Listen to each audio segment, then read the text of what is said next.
Praise the Lord. प्रभूची स्तुती असो.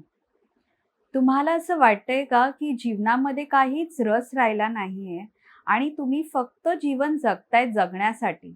पण मनापासून कसलाही उत्साह नाही आहे, कसलीही खुशी नाही आहे, आनंद नाही आहे आणि तुम्हाला मनापासून जीवन जगायचं आहे. येशूसाठी कार्य करायचे तरी पण मनापासून इच्छेने करायचं आहे. काहीही जॉबचं काम आहे किंवा कसलंही काम करण्यामध्ये उत्साह नसेल आणि तुम्हाला उत्साह हवा आहे, शांती हवी आहे, तर आज मी तुम्हाला तेच सांगणार आहे. तर सगळ्यात पहिले फादर फिलिप माझे स्पिरिच्युअल डायरेक्टर होते आणि त्यांचं एक स्टेटस होता, त्याच्यामध्ये लिहिलेलं लिव्ह लाईफ. खूप छोटा स्टेटस होता. पण मी याच्याबद्दल विचार करत होती. लिव्ह लाईफ म्हणजे जीवन जगा आणि हे किती लहान होतं, पण त्याच्यामध्ये खूप असं खोलात आपण पाहू शकतो. जीवन जगणं हे किती कठीण झालं आहे. आपण सगळं काय करतोय, पण आपण मनापासून जीवन जगतोय का? असे प्रश्न मला पडायला लागले.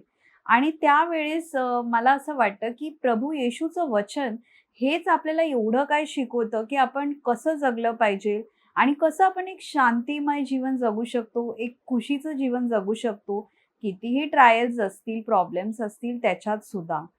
तर मी तुम्हाला एक सिक्रेट सांगते. जर का तुम्हाला जगामध्ये मनापासून जगायचं आहे ना, तर तुम्हाला वर्ल्डला क्विट करावं लागेल. म्हणजे जगाला सोडून द्यावं लागेल. आता तुम्ही मला म्हणाल, की जगाला आपण कसं सोडू शकतो? जगात आपल्याला राहायचं आहे, लोकांमध्ये आपल्याला राहायचं आहे.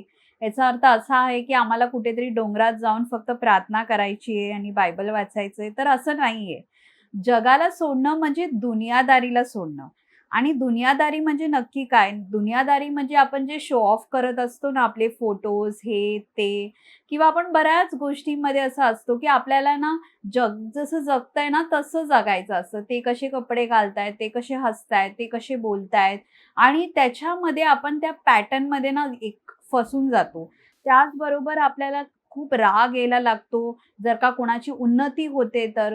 दुनियादारी म्हणजे आपल्याला कधी-कधी राग यायला लागतो, की याचं कसं चांगलं होतंय आणि माझं का चांगलं होत नाहीये. मग आपण कॉम्पिटिशनमध्ये लागतो. एकमेकांबद्दल स्पर्धेमध्ये लागतो. आणि ह्या सगळ्या गोष्टी आहेत ना, या दुनियादारीच्या गोष्टी आहेत, ज्याच्यामध्ये ना बायबलमध्येही लिहिलं आहे, की या सगळ्या गोष्टींमध्ये देवाची प्रीती नाही आहे. आपण पहिले योहानाचे पत्र जेव्हा वाचतो, तर त्याच्यात दिलं आहे देहाची वासना, डोळ्यांची वासना किंवा सांसारिक गोष्टींची फुशारकी ही पित्यापासून येत नाही. आणि या गोष्टींवर प्रीती करू नका, कारण या समाप्त होत आहे. पण जो ईश्वर परमेश्वराची इच्छा करतो, तो सदैव राहील. तर जर का आपल्याला ती अनंत काळची खुशी हवी असेल, तर आपल्याला ना या गोष्टीला सोडून द्यावं लागेल. रोमकरास पत्र अध्याय 12 वचन 2 मध्ये लिहिलं आहे, देवाची उत्तम ग्रहणीय व परिपूर्ण इच्छा काय आहे हे तुम्ही समजून घ्यावे.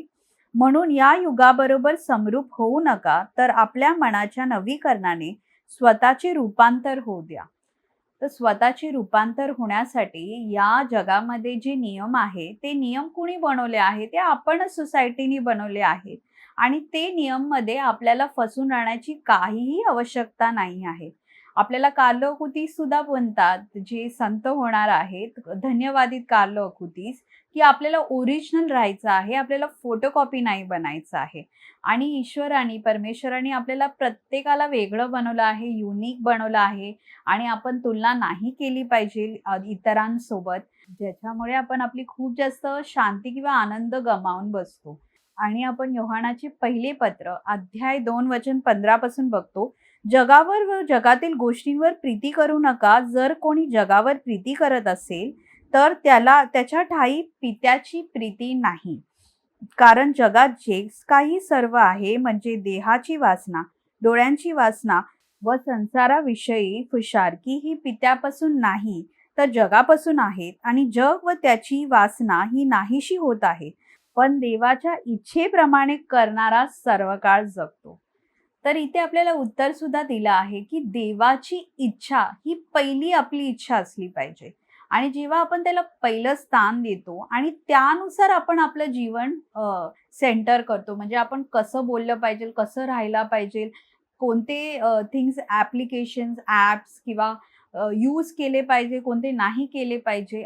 तर जगाने व सोसायटीने जे नियम बनवले आहे आपल्या जगण्यासाठी, मॉडर्न जीवन जे जगतोय आपण, त्याचे जे नियम आहेत, असं हसायचं, असं बोलायचं, हे करायचं, ते करायचं, त्याच्यात जास्त गुंतवणूक आपण करत नाही. आपण एक साधारण सिंपल लाईफ जगतो, ज्याच्यामध्ये आपण एक नम्र जीवन देवाच्या इच्छेप्रमाणे करण्याचा निर्णय घेतो. त्यावेळेस आपल्याला देवाची कृपा मिळते. कृपेमध्ये आपल्याला नम्र बनता येतं. कृपेने आपल्याला शांती येते. कृपेने आपल्याला मनापासून जगण्याची इच्छा निर्माण होते. आपण या रॅट रेसमध्ये नाही लागत. आपण कुणाशीच स्वतःची तुलना करत नाही आणि आपण आपले वरदान जे परमेश्वराने दिले आहे, येशूने दिले आहे, त्याच्याबद्दल त्याला धन्यवादित करतो. तर आता तुमचा प्रश्न असा असेल, की मग आम्ही जगात राहायचं कसं? या जगात तर आम्हाला राहायचं आहे. हो. आणि आपल्याला जगापासून अलिप्त नाही व्हायचं आहे. आपल्याला दुनियादारीला सोडायचं आहे, पण जगाला नाही सोडायचं आहे. याचा अर्थ असा आहे, की आपल्याला दुनियादारी म्हणजे त्या गोष्टींना सपोर्ट नाही करायचा आहे किंवा त्या गोष्टीला फॉलो नाही करायचं आहे, ते दुनिया नियम बनवते. पण ईश्वराची इच्छा जी आहे, त्याप्रमाणे जर का आपण जगलो ना, तर आपण ईश्वरावर म्हणजे प्रभूवर, परमेश्वरावर, येशूवर पूर्ण मनाने प्रेम करू शकतो आणि लोकांवर प्रीती करू शकतो. तर लोकांना आपल्याला सोडायचं नाही आहे. लोकांवर आपल्याला येशूप्रमाणे प्रीती करायची असेल, तर आपल्याला दुनियादारीचं डेफिनेशन जे आहे, ते जे प्रेम आहे त्याला सोडून येशूच्या मार्गाने आपल्याला प्रीती करावी लागेल आणि येशूच्या मार्गाने आपल्याला चालावं लागेल. तर आपल्याला चूज करायचंय आता, की आपल्याला या 2 गोष्टी आपल्या डोळ्यासमोर आहे, की आपल्याला जगाला चूज करायचंय म्हणजे दुनियादारीला चूज करायचंय, की आपल्याला शांती आणि जॉय म्हणजे आनंद आहे, जो येशूकडून येतो त्याला चूज करायचा आहे. तर हा प्रश्न आपल्यावर येशू सोडत आहेत आणि त्याचप्रकारे येशू आपल्याला हे प्रश्न करत आहे, की आता तुम्ही चूज करा तुम्हाला काय हवंय. तर त्याचप्रमाणे सिंपल लाईफस्टाईल जगणं आणि येशूमध्ये आनंदमय जीवन जगण्यासाठी आपल्याला येशूची इच्छा करण्यासाठी, आपल्याला येशूची इच्छा जाणण्यासाठी आपल्याला बायबल वाचन करणं आणि त्याच्यानुसार जीवन व्यतीत करायचं पुन्हा ट्राय करूया. Thank you. God bless you. Bye bye.